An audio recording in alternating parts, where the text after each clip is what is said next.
Sejam muito bem-vindos ao meu canal. Hoje vamos falar sobre um vídeo que o Desmascarando a Religião pediu que eu fizesse. Então ele fez para mim, pediu que eu fizesse um vídeo falando de como surgiu a fala humana. Quando e por que os humanos começaram a falar? O autor pesquisador de línguas Michael Rosen conversou com alguns especialistas para tentar dar respostas às questões.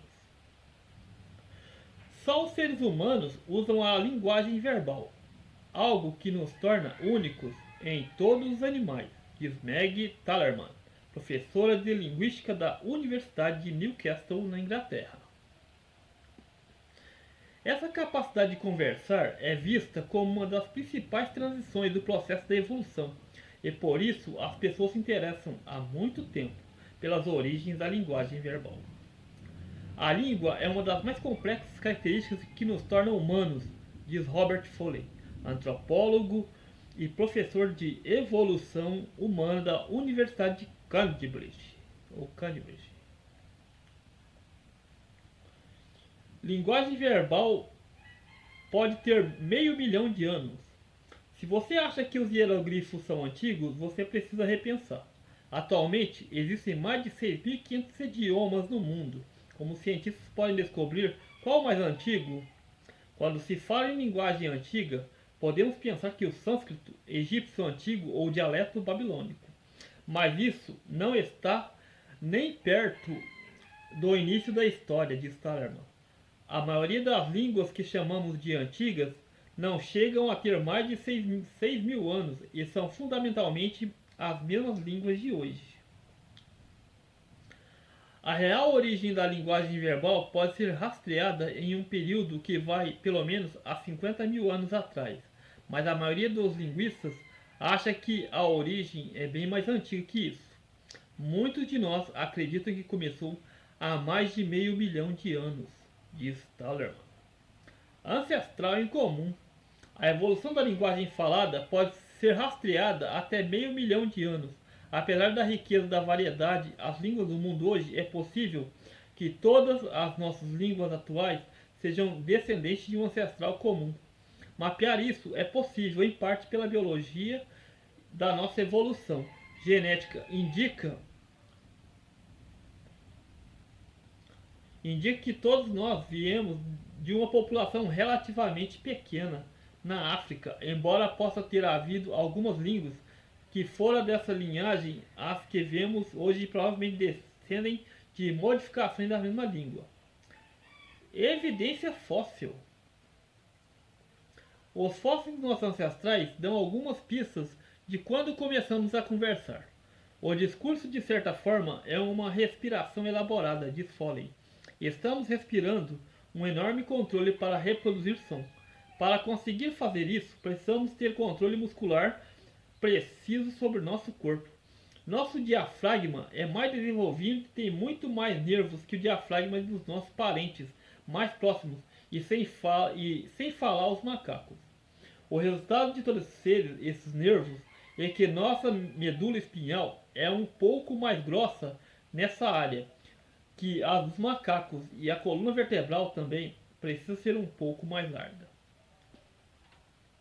Se você olhar para os neandertais, cerca de 600 mil anos atrás, eles têm uma expansão na coluna vertebral. Mas se você voltar a 1 milhão de anos, para o Homo erectus, uma espécie anterior aos humanos arcaicos, essa expansão na coluna vertebral não existe. Isso nos dá uma ideia de quando os humanos começaram a usar a fala. Genética. Além de registro fóssil, os avanços nos estudos da área da genética também estão fornecendo novos métodos para encontrar a origem da fala. Existe um gene chamado gene FOXP2, que é comum em todos os primatas, diz Foley, mas como esses seres humanos temos uma versão mutante. As mutações desse gene podem ajudar a explicar por que os humanos podem falar, mas os chimpanzés não, segundo o professor. Sabemos que ele tem um papel crucial no desenvolvimento da fala e do discurso, porque as pessoas que têm a forma não mutante do gene geralmente têm problemas na elaboração do discurso. Os Neandertais tinham a mesma variação do FOXP2 que os humanos modernos têm, e que reforça a teoria de que eles possuíam alguma forma de fala. Mas saber se eles chegaram a desenvolver a fala é outra questão. Tallerman diz que a fala, o som da linguagem falada, não equivale à linguagem toda de um sistema de palavras e símbolos. Por isso, segundo ele, é muito difícil detectar a linguagem a partir de evidências genéticas. Tamanho do crânio. O tamanho do crânio importa, mas ser maior nem sempre significa ser melhor. Os Neandertais foram extintos, apesar de serem cérebros maiores. O tamanho do crânio dos primeiros humanos podem ajudar a encontrar datas de origem da língua. Na verdade, não. Pela simples razão de que não sabemos o tamanho do cérebro necessário para criar uma língua. Na verdade, os Neandertais tinham cérebros maiores que os nossos, porque eram animais maiores, diz Tallerman. A primeira palavra pode ter sido oi. Oi, uau, psit ou xi podem ter sido as primeiras palavras que os humanos compartilham. Quando falamos em uma protolíngua, uma que veio antes do tipo da língua que você está lendo hoje, podemos dizer que foram as primeiras palavras. A resposta honesta é: não temos a menor ideia. Analisando os primatas em busca de possíveis indicações, descobrimos que eles têm o que os primatologistas chamaram de palavras para predadores. Eles fazem sons que outros membros do grupo reconhecerão para indicar águia, leopardo ou talvez apenas cuidado. Você poderia argumentar que essas coisas muito simples e concretas no ambiente ao nosso redor teriam sido as primeiras palavras proferidas pelos humanos. Uma teoria relativa alternativa é que as primeiras palavras eram como outras palavras básicas que temos hoje, como si, pist, oi, uau, obrigada ou tchau.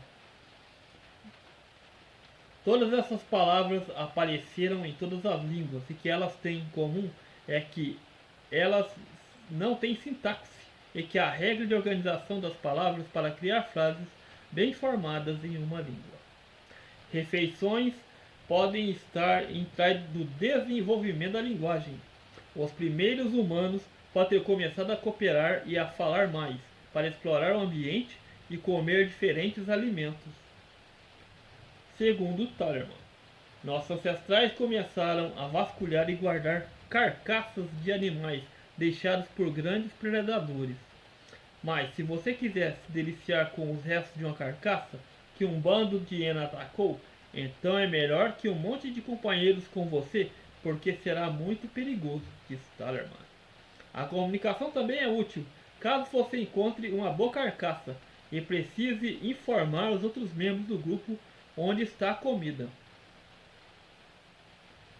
Outra característica da comunicação humana é usar a linguagem para falar aos outros sobre coisas que não estão presentes naquele momento, porque pode ter acontecido em um local diferente ou em outro período de tempo. A necessidade de comer e sobreviver pode ter estimulado os seres humanos a desenvolver a capacidade de dizer uns aos outros sobre algo que eles não podem ver, mas que estava lá, e com as presenças de comida, explica Tallerman. Então quer dizer que o começo da fala é a interação entre os seres, a necessidade de comida, a necessidade de conquistar alguém, são os sons que as pessoas começaram a dizer, as palavras iniciais, para que as interações da voz, mas tudo começa nas estruturas musculares do ser humano. Tipo o hioide, que são órgãos da garganta que fizeram com que o homem começassem a falar, simplesmente a comunicar. Então, comunicação começou simplesmente pela necessidade básica e de que as pessoas pudessem se interar. Então, deixa seu like, curta, compartilhe. Valeu!